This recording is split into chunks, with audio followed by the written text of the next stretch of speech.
Hello, everyone, and welcome to our beta update webinar. I'm joined today by Chris Anthony and Steve Fambro, our co-founders of Aptera Motors, as well as Jason Hill, Aptera's designer. And I'm Sarah Hardwick, our Chief Marketing Officer. And today we'll be discussing some of the updates and enhancements that we've made to Aptera during our beta development phase, which has happened over the past 18 months. And we have a lot of new information that we'll be sharing that's never before been seen or discussed. And we'll also be taking quite a few questions from our fans over the course of the next hour. So we hope you enjoy what we have in store for you. We're going to dive right in today.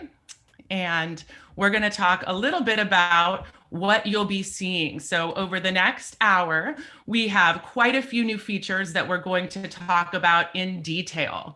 We're going to talk about how we've added some additional interior and battery packaging room through our AI Generative Aero improvements. And Chris will be talking about that. And we'll be talking about with Elaphe how we have enhanced our motor efficiency and packaging. And also we've come up with a brand new body part breakup, and that will be assisting us to ease assembly and assure better tolerances. And a very new and exciting announcement we'll be having on our website later today. We'll be posting an announcement with Roush, who's a leader in engineering and manufacturing and testing and prototyping. And we've been working with Roush to evolve our suspension to improve stability, to improve turning radius, as well as performance. And we're also progressing very quickly with our battery systems, with our solar, with composites, and all other systems with our vendors and design partners. So Steve will be talking a little bit about that today. And last but not least, we've dramatically improved our driver and passenger ergonomics through several interior and structural changes. And Jason will be speaking to those changes later today. Lots to cover. Let's see here. Okay, so just to give you a little bit of background, as I went through, we had honestly hundreds and hundreds of questions that were submitted from our fans and through social media. And probably the biggest one is, where are you guys at in production? And when can we expect to see our Aptera vehicles parked in our driveway? So we thought it would be helpful just to reinforce and kind of give you some background on the stages of vehicle development that we have here at Aptera. So the first stage, which we're in, have just completed, is our alpha phase. And our alpha vehicles are really our learning tools. So you've seen Noir, and recently, hopefully everyone's headed over to YouTube and checked out our new video on Soul. And then the newest addition to our alpha series of alpha vehicles is Luna, and Luna just arrived here in San Diego last week. So we'll be talking about the progression that we've made over the past 18 months from our alpha phase into beta. And what you'll see in beta is much more, production intent. So this is actually going to be what we're representing as our product. Now, when you look at alpha and beta visually, you might not see huge dramatic differences, but actually they are very significant. And that's what we'll be talking about more today, is some of those improvements and where we're at as we've moved through the completion of a lot of the beta phase. Now, as we'll be moving into gamma is the next phase, and the differences between beta and gamma will be much, much more minor. And what we have with beta will, for all intents and purposes, be very, very close to what we're going to be producing as our production vehicle when we get to Delta. So from a timing standpoint, we are still, aiming and hoping to have moved through gamma and be into Delta by the end of the year. And of course, there's a lot of positive things that could speed that up, or, there's also some challenges. So we will keep you posted. We are dedicated to being very transparent with you and letting you know exactly where we're at in this process. But as of right now, we're optimistic and pushing forward very aggressively to achieve those goals that we've set forth. So with that, I'm going to turn it over to Chris Anthony to talk a little bit more about aerodynamics and what we're seeing with some of our aerodynamic changes that we'll have during our vehicle phases here. Hey everyone, excited to be here to talk to you about our beta developments over the last 3 months. It's been a whirlwind of a lot of activity, hiring up here in our shop in San Diego, finishing up some of our alpha builds. Hopefully all of you have seen the video of Soul, which we released yesterday, which is just so beautiful, driving along the coast and being able to finally see some of the camping features and a little more on the interior. It was a blast to just hang out with everyone and get some great video segments on Soul. Luna is coming. You actually see it in the background here. The gray vehicle, we haven't wrapped it yet, so it doesn't have any color on it. We're working on electrical and interior fitment and that kind of stuff now. So hopefully in the coming weeks, that vehicle will come together, and that will cap our alpha development. And then we'll be firmly in beta land, which is releasing tools and parts for beta to build beta throughout the summer. The intention is to get as many production parts into beta as possible, and then learn from that development and then launch into the Gamma and Delta versions, hopefully by the end of this year. Super aggressive timelines. All of our engineering partners are feeling the intensity of our efforts. We're working really hard to make it happen for everybody on this call and our over 10,000 pre-order holders. So thank you so much for everyone that has a pre-order on the vehicle. Your general support, questions, everything you guys are bringing to us is just amazing. So I was going to talk about aerodynamics first. Steve will chime in, then we'll talk about other sections of the vehicle, but feel free to ask questions in the chat, though I know Sarah and the team have gone through, I think it was 400 questions before this call. So it's a lot just to get through in this presentation, and we have those questions in the presentation so we can talk through those, but feel free to ask your questions and we'll try to answer those and update our FAQ, which has grown to be really long now. But if you have the patience and time and want to really dig deep into the details of Aptera, read through that FAQ that we posted on Google Docs to get up to speed. But aerodynamics first, we wanted to show you some great progress that we've made with our new AI generative tools. They yield some pretty pictures. Flow lines are always nice to look at. If you looked at this type of analysis on any typical sedan, it would just be really messy. You would see the lines going in every different direction, but our beautiful laminar flow,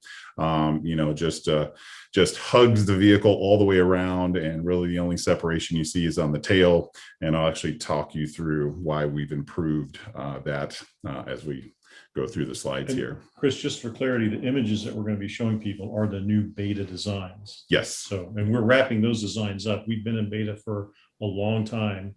And so you're seeing some of the results of that. Yeah, a lot of the beta effort was taking what we've learned from the alpha and improving the beta design. So we learned that we would like, Jason informed us that we would like some more interior room, some better ergonomics for the driver and passenger, which required us to change the shape a little bit. We pushed some headroom out, which has implications on our aero. So we actually grew our frontal area. Maybe the next slide has a frontal pic, Sarah. But we grew our frontal area by 1%. But we decreased the overall drag product of the Aptera, which is an amazing feat, to actually be bigger, but actually reduce the overall energy that it takes to push the air around the vehicle. So I think it's amazing that we're able to really zero in on these tools we didn't have a decade ago, but tools that are available today. And in a matter of hours, we can run through a simulation and optimize a certain point. But you can see on the slide here, exactly how the air flows around our very beautiful body structure here, in combination with Jason and the team here. We've worked to keep it beautiful, but optimize in every direction that we can. The next slide is another view of the flow lines around the vehicle.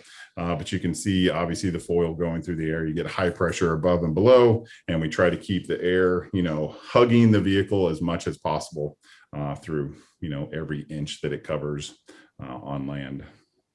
The next slide, I think we get into some pressure gradients and pressure maps. The next slide, Sarah. This is surface friction, so it's good just to see, where stuff is getting high pressure and getting super sticky. The blue is where it wants to pull away from the surface, and the red is where the air molecules are being pressed very well. The next slide is a pressure map that shows it a little better maybe. But you can see obviously the nose and the front of the wheel pants, they take the brunt of all our aerodynamic hits. You can imagine if you were looking at this aerodynamic analysis of an F-150 pickup truck, the side view mirrors would be big and red. And the total aerodynamic drag of the whole Aptera is less than just the side view mirrors of an F-150 pickup truck. So it's pretty amazing that this whole vehicle that seats 2 passengers side by side, that's as wide as a Model S and as long as a Prius, is like you driving down the freeway in any car and just sticking 2 of your hands out of the window. That pressure that you would feel at highway speeds against your hands if you stuck them out of a car window, that's what the total drag product of the Aptera feels like. So it's amazing how little energy we have to use to push air out of the way. And it's for a big shape too. I mean, you can camp in it, you can put stuff in it, you can sleep in it. So you're bringing this big shape along with you. You're not in some tiny little car. You're in a pretty big vehicle. Yeah, I think the improvements that we've made, on the ergonomics and everything will suit almost everyone except maybe Shaquille O'Neal. We may have to make a special seat for him, but lots of interior room, and to get that kind of packaging and still keep the drag product that we have is amazing. On the next slides, I think we get into some noise analysis. The slides with the purple, Sarah. Yeah, interesting thing in our analysis is looking at noise. Noise is often indicative of where things get dirty. You'll notice we've added side view mirrors in this analysis, and we have some regulatory requirements that require us to have mirrors. We would love to not have mirrors because, as you see, that adds to our total drag product. But we're talking about some asymmetries and some way to streamline that. But that's an analysis that's ongoing. The areas of improvement still to be had, I think, are really in the wheel pants and the suspension. Steve will talk a little more about some of the refinements we've made with Elaphe in the coming slides. But really, the front wheel covers and the suspension in between those wheels are areas of interest for the next month or so as we start to wrap up our beta design and release all that tooling. Maybe there's a better view in the next slide, Sarah. There you go. You see that area between the front wheel cover and the body. Air gets smushed between the front wheel pant and the body, and that's one of the biggest areas of drag for our vehicle. If we got rid of those front wheels and had some propulsion system that just allowed us to float, we'd have amazing aerodynamics. But unfortunately, you have to have rubber on the road. So that'll be our next focus. But everything's coming along great with beta development. So we wanted to talk with you a bit about. This is a good picture showing you kind of how that air is funneled between the body. It looks just like a big funnel between the body and that wheel pant. So things get ugly behind the suspension and the back of the wheel pant. So we're working hard to improve that.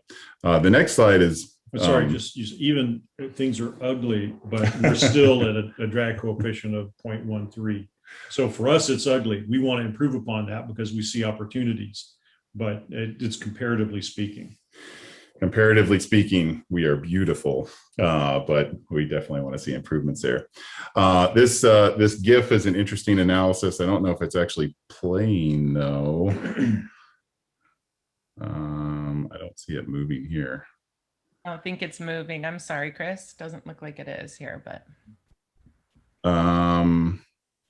Anyways, this boundary layer, the layer that you have in red there, is actually a way for us in fluid dynamics to let the computer do the work of optimization.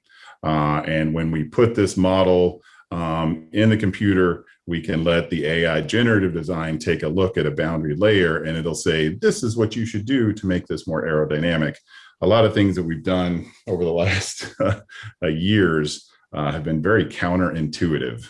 I'm a fluid dynamics guy from hydrodynamics, and Steve's a pilot for the aerodynamic side, and things that we kind of intuitively say, oh, we should do this. We do that, and then we put it in the computer, and the computer says, no, that was bad. And then we start over. Yeah, just to be clear, what we were hoping to show you was this animation where you could see the computer actually iterating through and adjusting the shape to minimize a drag. So it's something that 10 years ago we couldn't have even imagined. But now it's done literally in a matter of clock cycles. But unfortunately, the animation is not working. It's business presentation. What it was doing was it was telling us to smush the tail. So it said smush the tail down more at the top than at the bottom. So we did that, and we iterated that design, and we greatly improved the tail turbulence of the Aptera, while still keeping all the mechanical properties of the full body that we needed.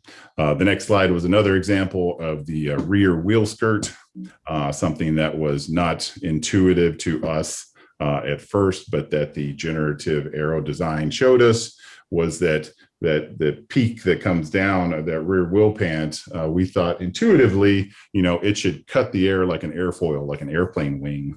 But that is not what the computer was telling us. The computer was telling us, no, let the air, it's a lower pressure region, let the air flow around that rear foil more easily. So it actually took that corner and pushed it all the way in to kind of line up with the rear tire, which, it was counterintuitive, but it made a percent gain for us in overall drag improvement.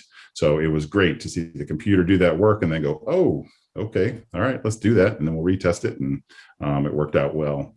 The last slide is some of the front wheel cover work that we did, and the computer was telling us basically to not compress that air between the body and the front wheel covers as much as possible, and to move those points on the wheel cover adjacent from each other to decrease the pressure between the body and the wheel cover and release that pressure behind the wheel pant, which I think is just great feedback for the computer to be able to tell us, look, this is the direction you need to go, and then we follow that direction, and Jason can mush and meld it and make it look beautiful, and then we end up with a beautiful looking foil that does everything we want it to do. Yeah, so in this picture, I think you see the starting case, but the ending case, it would be a little bit asymmetrical when it's done, which is counterintuitive. But to Chris and Steve's point in regards to the aerodynamics and the tools, it's fascinating from the design standpoint to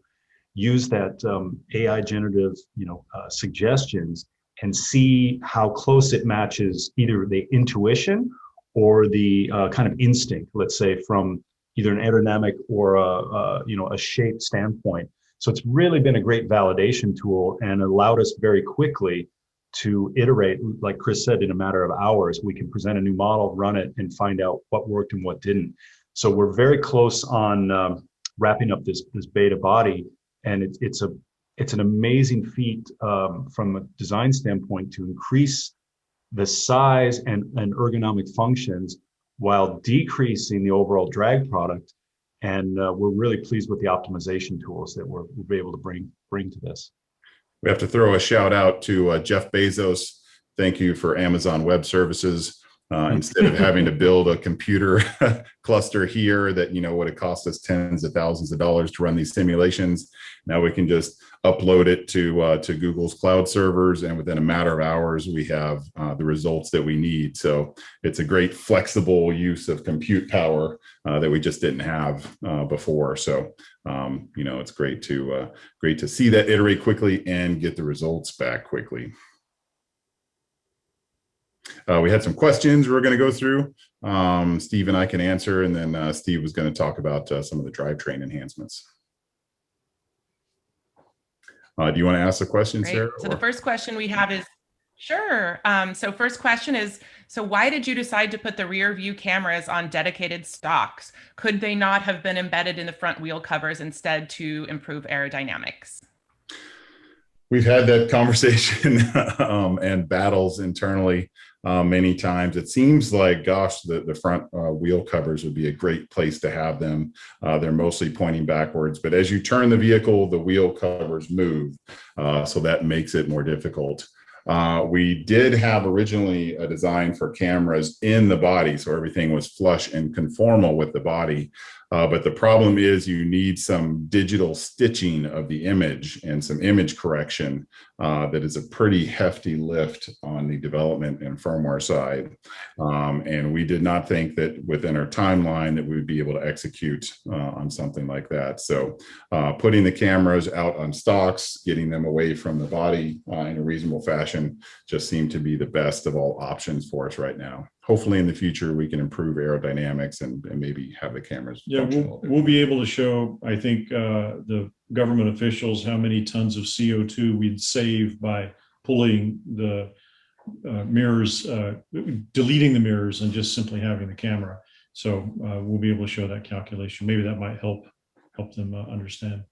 Yeah, and further, I mean, it's a very simple thing, because if the wheel pants were fixed, that would be the best place for the cameras. But since they're active, unless you're on the a very steady state of smooth road, you're going to have a lot of vibration, natural vibration, just through the springiness of the tire and suspension. So you can't get a relatively smooth feed into it. So by putting them on the stocks and also combining them with a small mirror, we can hit all those metrics of good aerodynamic performance, regulatory compliance, and we're evolving. We're looking forward to the day when the U.S. catches up with other jurisdictions and allows full cameras instead of a mirrored surface. Great, thank you so much. Here's another suggestion/question from one of our fans who says, golf balls are dimpled to reduce air resistance. So would dimple on the fenders or the fairings help? Well, the dimples help trip, they generate turbulence and trip the boundary layer. And so there's areas where you need that. It's not apparent to us at the moment where on the vehicle that would benefit from, although there are some areas that would benefit from different surface treatments. So there's something similar being discussed for certain areas of the vehicle. We talked about the kind of usability of a textured surface, and the problem with golf dimples or anything is it would have to be quite deep to have an impact on such a big body like ours. And if it was that deep, then washing your Aptera would get to be a challenge, because you would have little crevices everywhere where dust and dirt would like to collect. Yeah, and further, and not that a golf ball pattern or the dimple pattern is ugly by any means, but golf balls are active. They spin. They're not static to the air. So that's the main reason. You don't need to have these dimpled surfaces in order to get good aerodynamic benefit. That's right. Thank you. Any reason that you're keeping the payload limited to 500 pounds? We're very weight sensitive. So after Thanksgiving, when you come back home with more weight in your belly, you're going to take an efficiency hit in the Aptera. It works out to about, for every 30 pounds, you gain or lose 1% of range. So, we're more sensitive to weight because we're going to be the lightest weight, most aerodynamic, most efficient vehicle out there. So limiting the payload capacity is just something that will assure that you get the kind of range that you're expecting. And handling as well. I mean, the ratio of the sprung mass changing with an additional 500 pounds is a much more complicated thing to handle with the shocks and springs set up. So there has to be some limits, and that's a comfortable limit for us. If you have a big electric vehicle that weighs, 5,000-ish pounds, and you add 500 pounds, it's only a 10% weight differential. If you have an 1,800 pound vehicle like the Aptera and you add 500 pounds, it's a lot wider spread in how the vehicle dynamics work, the dampening, the spring rates, that sort of stuff. So one more question related to weight reduction. Actually, I think the next two questions are related to weight reduction. Please tell me you won't chase a few pounds of weight reduction by opting for scratch and UV prone polycarbonate over glass windows. Please. Did you write this question? It's an ongoing discussion we've had. So first of all, no, the active plan is automotive glass in every window. So that's the plan of record. In a parallel process, are we looking at different coatings for polycarbonates? Maybe for certain areas, it's being looked at, but the plan of record is glass. Right. And the last question for this section, how does the addition of optional solar cells affect curb weight? It's interesting. You would think that the solar would add a lot of weight to the vehicle, but the full solar package with solar cells all over the vehicle, those solar cells only weigh about 4 pounds. They're very, very lightweight. So the weight impact of adding the extra solar on the rear hatch or getting the hood solar is very, very minimal. We have to have that composite structure there for a hood or a hatch anyway. So you're not incrementally adding a lot of weight. That makes sense. Okay, I think we're ready to move into the next section, which is the Elaphe drivetrain. And Steve's going to give us an overview of some of the key changes that have been happening in this area, and then we'll go through some images and we'll address some questions. So go ahead, Steve, and give us an overview of what's happening in beta with our drivetrain. Well, from a big picture perspective, when we first started this endeavor, and talked with Elaphe, we basically got things that were off the shelf. So motors that were in current production, inverters that were in current production. And we said, as part of our feasibility study, let's just integrate them in with our design and see how it goes. And of course, it's been an overwhelming success, right? We've been able to free up the body and the structure by having full autonomy of movement inside, because we move the powertrain basically to the wheels. There's no drive shaft, no CV joint, no gears, anything like that. Everything's in the wheels. So that's been a profound success. But early on, we realized that the size of our vehicle, the reduced power needs, and the different speed regimes and everything that it operates in, we wanted to fine tune the efficiency with the Elaphe. And so that involves some elements of the motor design itself, in terms of the magnets and segmentation, the speeds that it was most efficient at versus from the off-the-shelf unit. And in particularly, we wanted to save further weight by not having to attach different elements to the wheel, but we wanted the wheel motor, but we wanted the wheel motor to have those attachments built in. So our ball joints and suspension connections could be made directly into the wheel, rather than into an upright, which bolts into the wheel, which is what we have on the Alphas. And so part of the big development of beta has been to reduce the weight of the motor, to tune the efficiency band more towards our operating regime at Aptera, which is a lower load and a lower duty cycle, and to improve the suspension geometry by moving the center of rotation of the wheel more inward by having the attachments directly on the motor. And one of our engineers, Carl, has been working with the Elaphe team extensively since he onboarded on that particular matter. Let's look at the next slide. I should also add that, part of the product offering that we have is the 2-wheel drive and the all-wheel drive. Personally, I like the all-wheel drive because it's more power. The 2-wheel drive is very fast. It's much faster than my Bolt. So I like that one too. But from early on, we weren't sure how the vehicle dynamics would be with 2-wheel drive versus all-wheel drive. And so part of the alpha development was just to do the feasibility on that and say, hey, they're both viable options. Some people want to pay more for the all-wheel drive and get that extra power and acceleration. Most people are probably going to want to opt for the 2-wheel drive and have increased efficiency. So one of the biggest things that you'll see different on the beta, if you go back to the other slide real quick, is if you look at pictures of the Alpha now, you see the orange power cables exposed. That's not our intention by any means. The aerodynamicists in us cringe, at the idea of the power cables being in the free stream. You'll also notice the Alphas don't have any aero covers over the arms. and other things like that. And that's all part of the Alpha plan. There was no intention to do that. We realized early on is that because of our lower power needs, we could use smaller cables that were more flexible, smaller diameter, and able to be packaged better, but also that we needed to change the orientation of how the cables come out of the motor and other things like this. And that was more complex than what the Alpha program intended to be. So that's why it was pushed to beta. So that's one of the things that Carl and Elaphe have been working on. And so you'll see now the cables will the cables will exit the motor at the bottom and be able to be packaged in the control arm aero cover, which is unlike what you see on the Alphas now. Next slide. So yeah, being able to connect, I don't know if you can see the geometry markers on the line, but the control arm goes much further into the motor because it connects directly to the motor with the suspension attachments.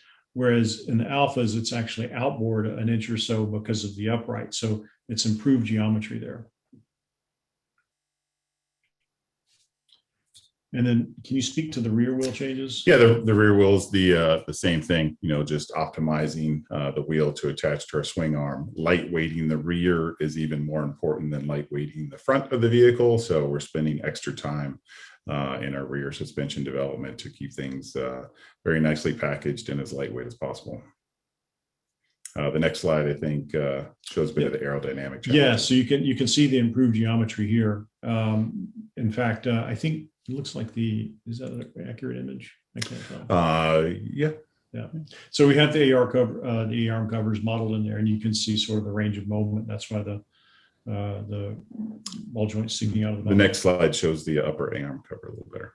Yeah. Right. So this is all something we couldn't do with the Alpha because the geometry just wouldn't allow it. So by changing the geometry, working with Elaphe to account for our special needs of the Aptera's geometry and suspension and the width and everything else, we're now able to package the A-arms with a nice little flexible cover and reduce the drag and get rid of some of that noise that you saw in some of the earlier software models. And anything else before we head into questions for this section? Nope. All righty. Oops. There we go. So first question, how will the car run if one of the motors fails? It should run just fine. We've actually done that test already. We've changed the three-wheel drive vehicle to operate on one motor, different wheels, just to do some basic validation. Would it be treated as a limp home mode or some limited performance or something like that? That's all to be determined. But yeah, you'd still be able to drive the vehicle with only one-wheel drive. How about tire pressure monitors or self-sealing tires? We'll definitely have a TPMS system that will tell you what your tires are running at in any given moment. It is extra crucial for us because we're so lightweight and so efficient that you have the tires at their proper pressure. I haven't seen any self-sealing tire technology that doesn't come with a weight penalty, and sometimes a significant weight penalty. So we aren't really looking at any self-sealing tire technologies because it just adds too much weight to the equation. Makes sense. Will production model have autonomous driving or at least semi-autonomous driving? We're working on that now. I mean, we're talking with 3 different partners, and we've got all of them have either some off-the-shelf solution or an existing solution that would be integrated into our vehicle. And they all have pluses and minuses, but our goal is level 2. And it's not full autonomy. We never wanted that. That's a whole different endeavor. For us, the level 2 autonomy is more than enough to launch this vehicle. Will we do more in the future? Who knows? But that is part of the plan. If we can execute on that, that'd be great. We're working to do it.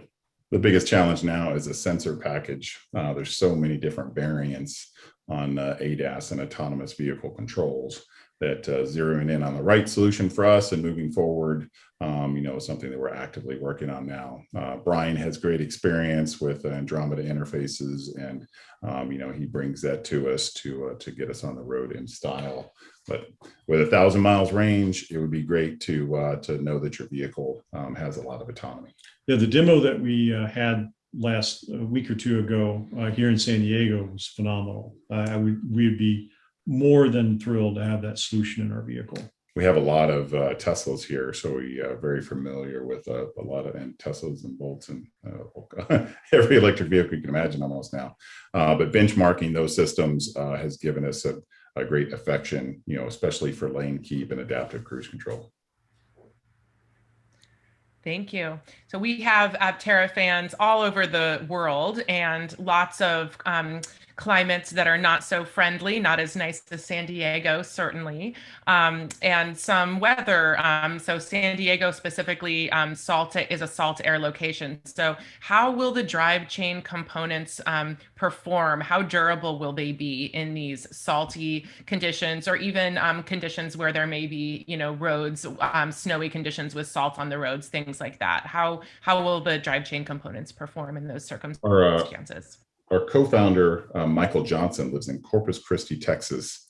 And he says anything metal that you leave out for more than a week will fall victim to Corpus Christi salt. So we're very attuned to the need to have a very robust solution. And I think Elaphe has done extensive testing on that. And our engineers have a mindset to make sure everything's, has a great longevity in salt conditions. An amazing thing about a composite body, don't have to worry about it rusting away. Yeah, and I think one of our last webinars we did with Elaphe, they were asked that specific question and addressed it. And yeah, the salt mist, salt water, it creeps everywhere inside the vehicle. It's unavoidable, but it's not apparent to us that it degrades the performance or longevity of that motor. Yeah, there are some great YouTube videos on the Elaphe's YouTube channel, also a website, that show a lot of the durability testing they've done and a lot of the environments that are very rugged, such as salt air locations. Thank you. What is the energy expenditure difference between the 2-motor and 3-motor versions?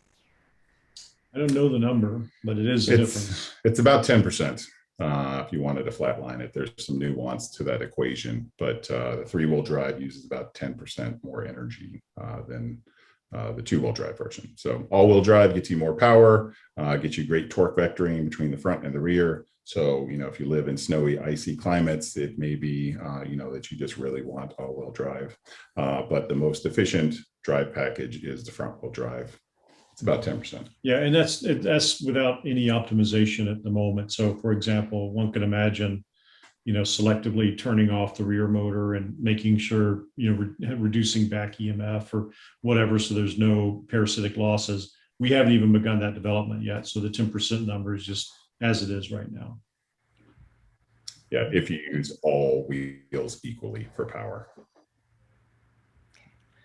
Thank you. Well, I think that wraps up the drivetrain section questions, and we'll be moving on to body breakup, which we'll go back to Chris for a summary of what's happening with the body and some of the major changes that we have been implementing and are now nearing completion in our beta phase. Yeah, Nathan and Greg and our structural team have made some great advances on our body structure and breakup.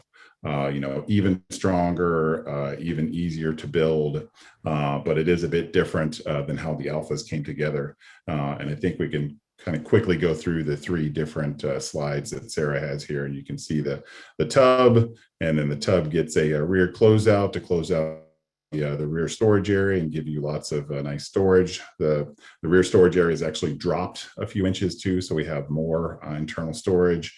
And underneath that black panel, you have storage underneath that panel between that and the floor, enough to fit a week's worth of camping gear. And the next slide shows how the top comes on. Everything kind of keys together like Legos. Everything's human positionable, which is nice. So 2 people can lift up any body panel, take it to the assembly floor, the jig where it's bonded together. And there you go. You have, the the world's strongest, composite vehicle structure for a three-wheeled solar-powered EV, right? We hope to increase the Roush crush strength greatly from where we were at before, including side impact and all those other nice metrics. But it's been a delight to see how the structural engineering has come together. And just to be clear, where we were at before exceeded the FMVSS for passenger vehicles and exceeded at the time the roof crush strength of any passenger car sold in the United States. Yeah, it's only the best vehicle structure ever created. I agree. Some questions on this topic, Sarah? Absolutely. Always lots of questions. Okay, this is actually from one of our ambassadors, I know, and he's wondering, he's been planning out his garage space probably for over a year now, and he is wondering, is that still accurate to plan for a footprint of 88 inches wide? He wants to make sure he can get in and out of not only his garage, but tight parking spaces. So is that still the plan? I would plan for a 92-inch entryway, just to give you a couple inches of sway. We'll have sensors on the wheel pans to tell you how close you are, but I think 92 inches to get in and out seems kind of like the minimum that we look for, like in trailers and where we're going to park and everything. 92 inches is nice, but the vehicle width has not changed. We may be able to bring that in a little bit, but probably not more than an inch. So I would plan for 88 inches. So 92. 92 inches to get in, but the vehicle footprint is 88 inches wide. Yeah. And I think, as we always get this question a lot, so as it relates to our international customers, of which we have many, we are aware that there are some regions where Aptera, currently is too wide to be, according to those local regulations. So we are committed to bringing Aptera. We absolutely will be working with partners and looking at some potential design modifications to make sure that we can make Aptera available to you in your country. That will definitely happen after we have our main vehicles into production and we get that process rolling. But it is certainly our intent, and we want to make Aptera available everywhere in the world. And we hear you guys on the forums and the blogs and our social media, and we are doing everything in our power. So just know we got your back, and we want to make that happen just as much as you do. So we have homologation experts working on that now, and there are some exceptions to some of the EU rules that get us in as an automotive but low volume brand there. Right. So I think there's ways to make that work in the near term over the next couple of years, as we really get to scale production and start to make other kind of variants that are applicable to North America and Europe. Okay. So next question. So for beta, will there be any sort of removable or optional third seat in this three-wheel version? No, we've looked at it, and we had that option before. And when Steve's daughter Phoebe was just a baby, it was great to see her clipped in the back of an Aptera in the car seat, and that may be an option in the future. But we've asked fans several times, and it seems like a very, very small percentage want that third row seat option to start. So to decrease the engineering hurdles for us, we decided just go with the 2 seats for now, and we'll make a variant in the future that might have that option. Next model year or next variant. Yep.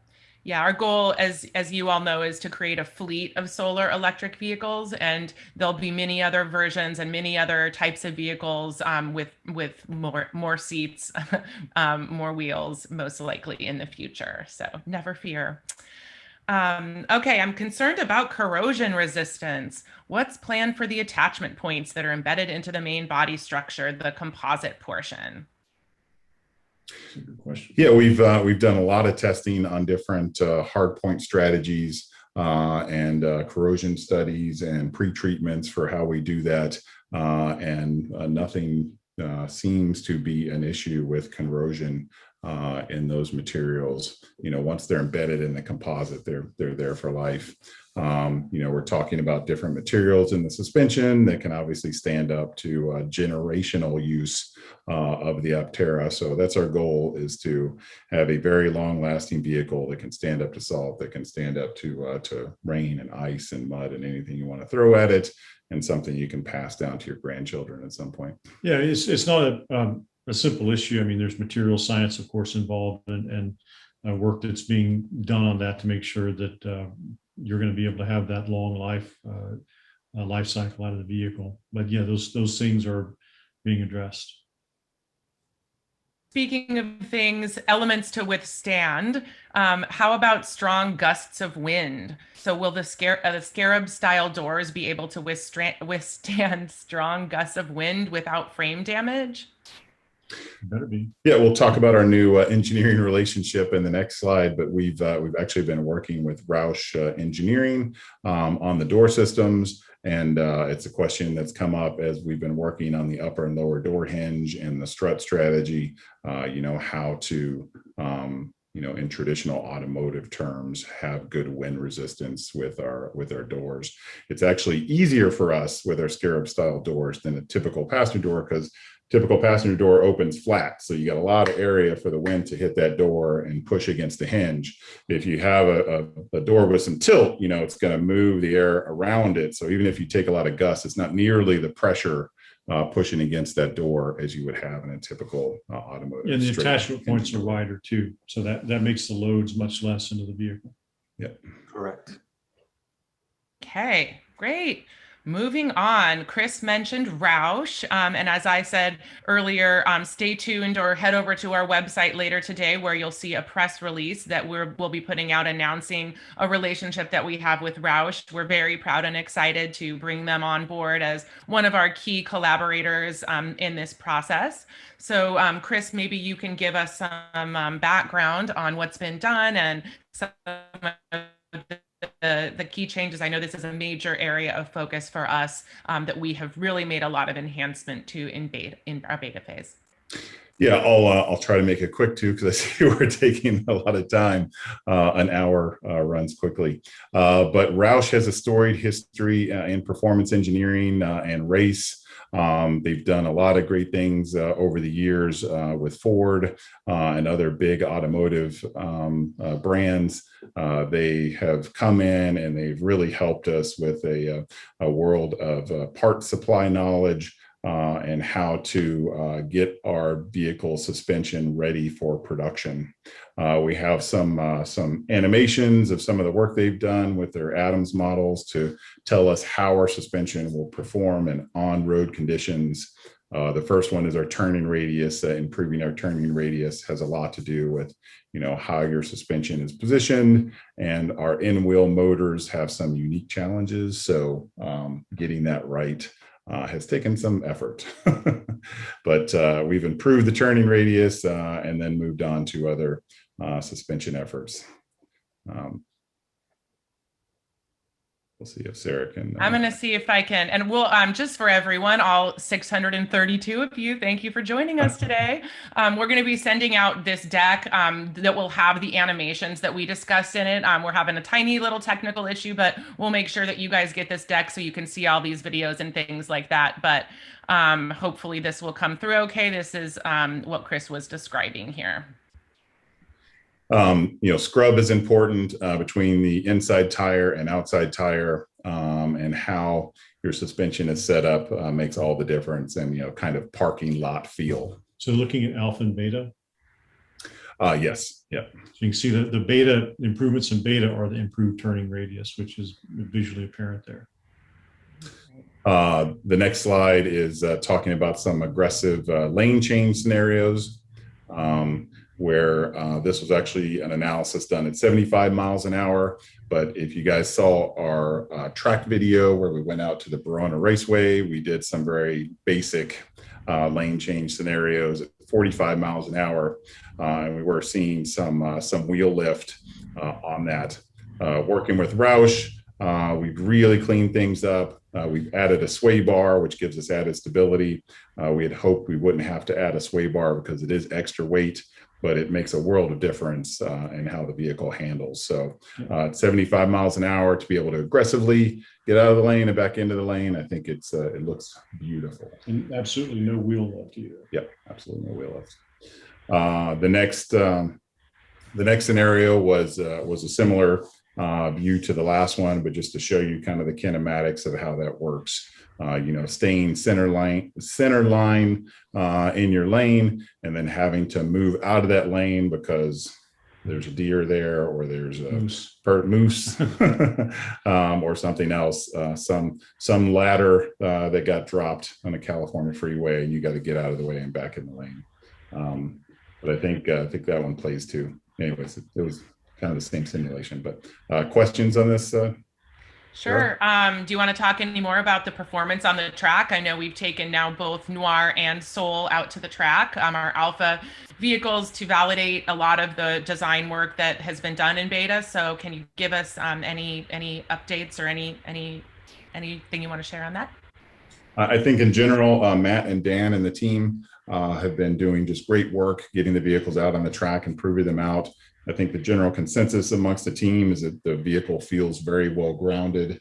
The extra sprung weight on the wheels, I think, gives you a little different feel for the CG of the vehicle, but it is performing beyond expectations that we had hoped for from Alpha. And now working on these great improvements with Roush, the betas are going to be even better.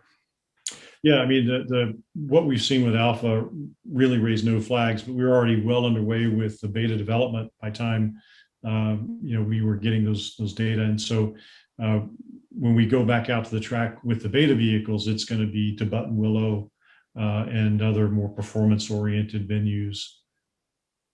I hate to say that we should skip questions here, but we should give Jason some time. Okay, let's do it. I know we want to talk about interior and ergonomics. That sounds great.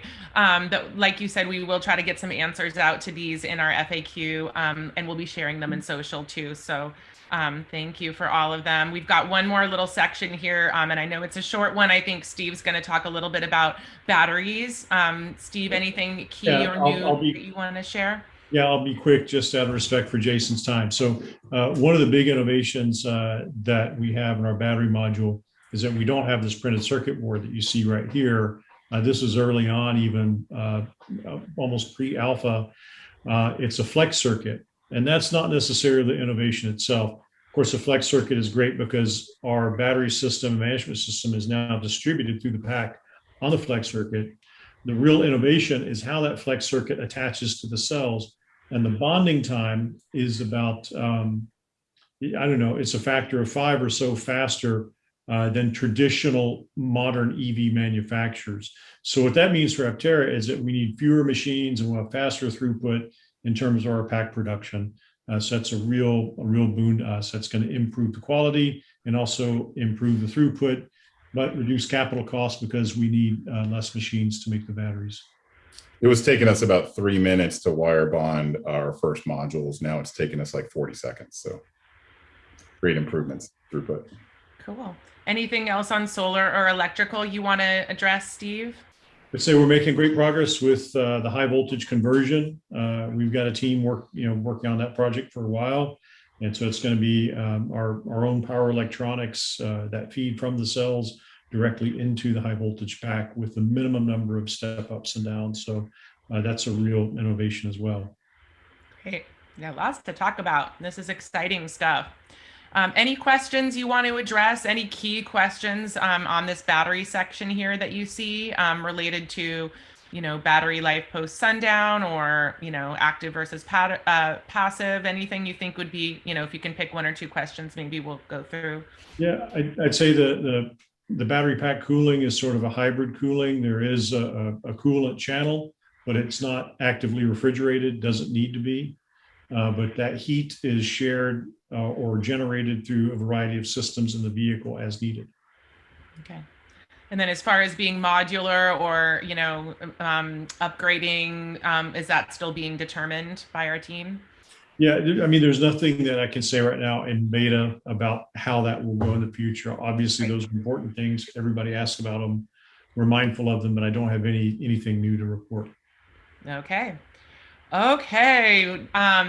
Without further ado, I would like to bring on Jason to talk a little bit about ergonomics and interior design of the vehicle and all the amazing things that come along with the experience of sitting in Aptera, how it feels when you're driving, and the things you have available at your fingertips. So go for it, Jason. Great. Yeah, sure. Thanks, Sarah. And I'm really pleased to see the amount of panelists. And I've been watching, just so you guys know, I've been watching all the great questions that been flowing in. I wish we could, really address a lot of or all of them, but there's some great stuff.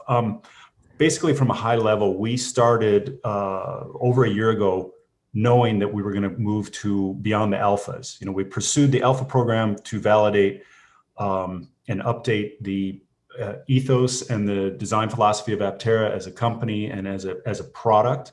And now, as we get close to wrapping up beta, we're really excited that we've been able to improve in so many metrics. And we like that we can improve a little bit here and there, and it adds up over the life of the development to an overall much better result for all of us, especially as it relates to the interior design and ergonomics.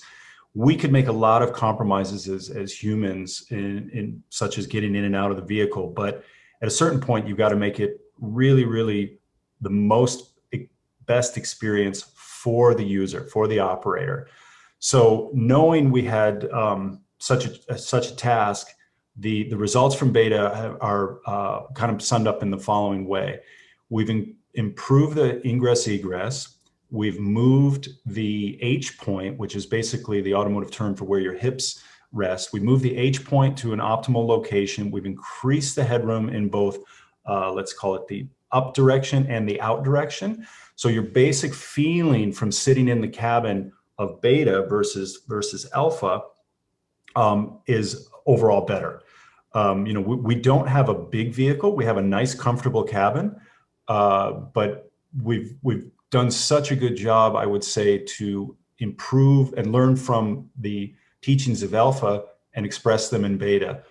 You can see Soul here came out very, very, very, very beautiful, and it hits all of our metrics as far as what we want to learn from. We are constantly adjusting what we call our CMF, which is color, materials, and finish, to bring the best materials in there. For the best experience, the touch and the feel, how that works.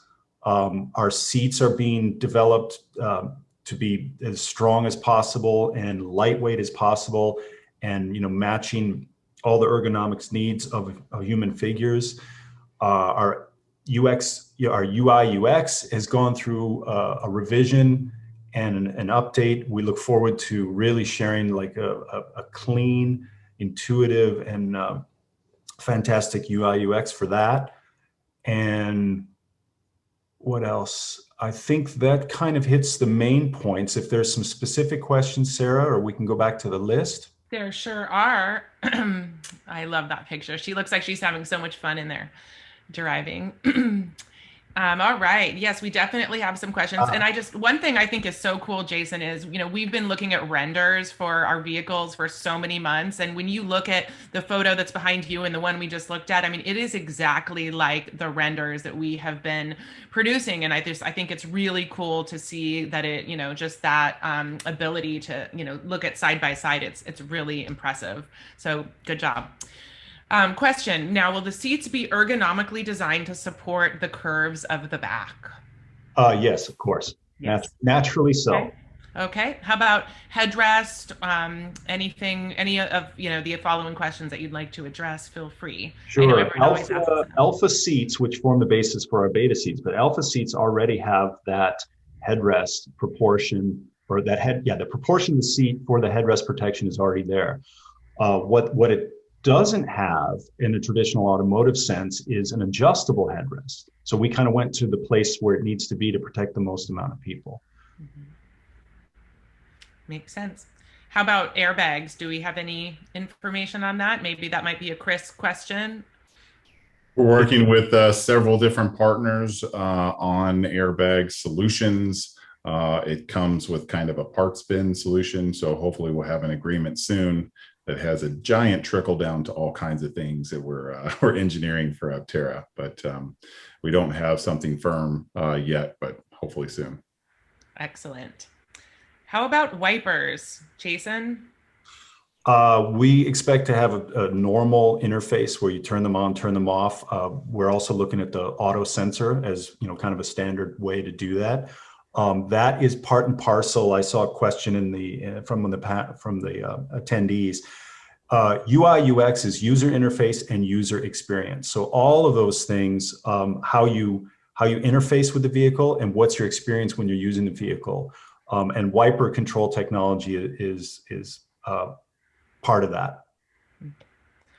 And then, of course, the question, top of everyone's mind, what about the cup holders? I don't see them. Where does my phone go? What about my glasses? Right. We do have ample storage for glasses, and there is built-in cup holders. We've optimized their position, location, and we are continually looking at, you know, how else to do that. I think if you've got some sharp eyes, you might be able to find some images that show those features. But we didn't add cup holders. We started with, you know, kind of an intuitive, like that's just a must. Same with phone and charging options. Same with you know, small item storage. If you look, if you can back up to the interior of Soul, you'll see a couple of those things. One is we have this add-on center console extra storage that actually has a zippered pocket, and then a pocket that we will either offer charging or inductive charging. So it won't be embedded in the vehicle, it'll be part of the accessory. Same with if you look to where your traditional glove box would be. That is a pull-down, brilliantly engineered, lightweight, strong little pouch. Not dissimilar to the back of a, you know, luxury airline seat, and you'll be able to store things in there. And we did that in the interest of, and it really goes to the whole ethos of the interior design. Instead of engineering a hinge and a latch and a seal and a lock and everything, we put everything of convenience more on the top of surfaces. This will allow upgrades. This will allow, you know, tooling changes, in the same manner that the screens are not embedded in a large form, and that they will be able to quickly iterate, or as screen technology progresses, we'll be able to change those out without changing the basic, the feel. I actually will relate for the first time, well, I drove Soul last Friday and it was amazing. It was quiet. It gave a great experience. I know we have a ways to go on suspension, but the fit and finish was wonderful. The comfort, you know, the basic, let's say, vision angles, looking out, looking in, reading the screen, the rear view mirror. It was much more than I had realized. Like, it's much further along in the elegance and the refinement than I thought we were. So I'm pleased to share that. Wonderful. Thank you. Well, we're just closing in on the home stretch here. I think it might be helpful just to hear from Chris and Jason, possibly a little bit more on, you know, what's next, what's coming up, what can we expect, anything else just in wrap up, Chris, that you would like to share with our viewers, fans, investors, reservation holders, ambassadors, supporters. Thank you. Of course, so many people on this call. We greatly appreciate your interest and you following intently what we're doing.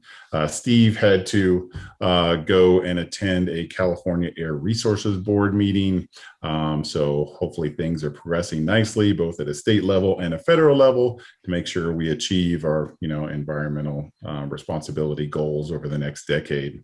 If the world is going to convert to an electric fleet, there's big implications all over the place. You know, just the amount of energy that would have to come from the grid to charge even 10% more electric vehicles out in the field. It would be very stressful, especially in a state like California.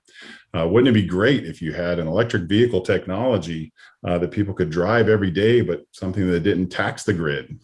Maybe a solar electric vehicle like the Aptera.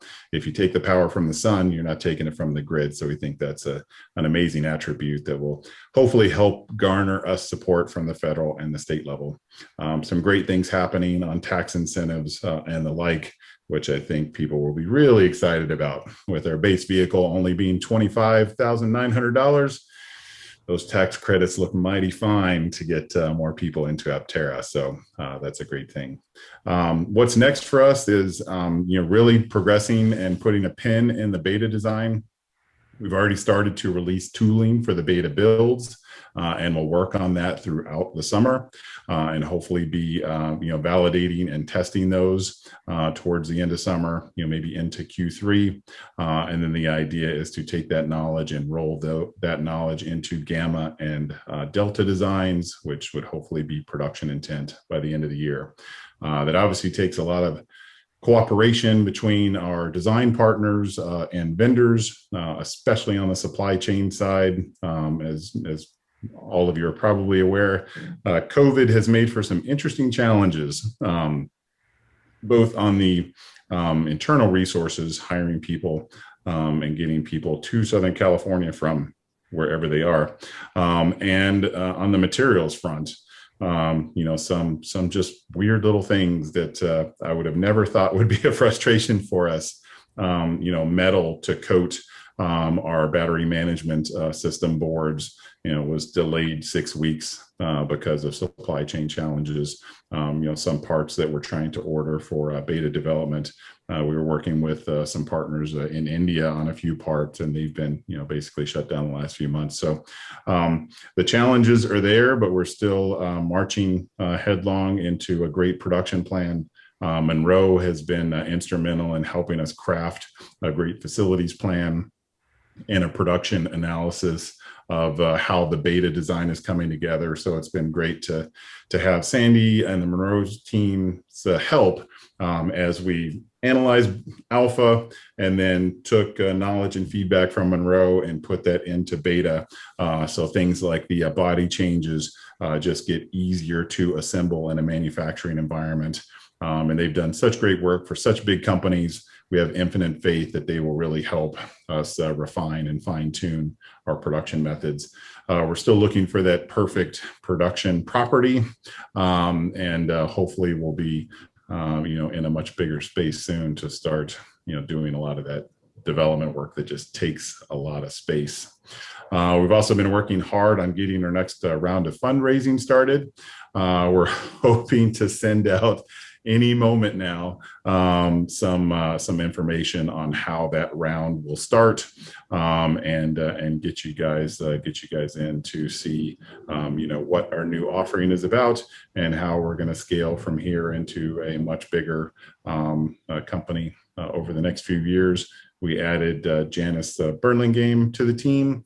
She has infinite experience putting together IPOs and SPACs over the years.